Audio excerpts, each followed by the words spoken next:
Hi, I'm Carrie. Welcome to my channel. Today I'm going to show you how I plan to plant by the signs. That sounds pretty woo-woo, doesn't it? But farmers have been using this system for centuries, and if you go to your farm and feed stores, they have the farmers' almanacs, and they use the same system as well. So the main system that I use, if I couldn't use any others, would be the moon phases. You have a light moon phase and a dark moon phase.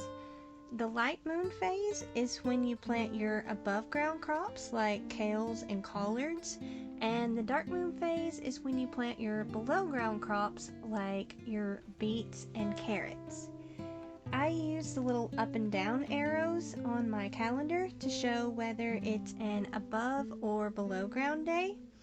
So our light moon days where we plant above the ground is the 16th through the 30th, and our dark moon phase days where we plant below the ground crops are the 1st through the 15th. The next part of the system that I use is planting only on fertile and very fertile days. These days I am doing all my seed starting, I'm potting up, I'm transplanting. Those are the things that I do on those days. And I try not to plant anything on the killing days. Those days I reserve for weeding. And I know we don't have very many of those this month. It's like the 4th through the 6th and the 14th and the 15th. So that's a lot of weeding to get done. But I always try and do that and try not to plant anything. Like one time I did plant a perennial on a killing day and it has not done very well at all. I like to plant my beans and peas on their special day as well too. I love to plant my peas on that day. Mine do really well whenever I do that. Your flowers are best to plant on the flowering days.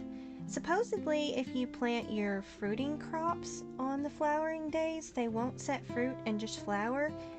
I'm not really sure. The verdict's still out on that one for me. Another thing is to put fence posts or your gravel or your stepping stones down on light days. If you do that, it keeps them from sinking into the ground. I don't know if you've ever heard someone say that they dug a hole and had more or less soil for the hole. Well, that has to do with the moon phases.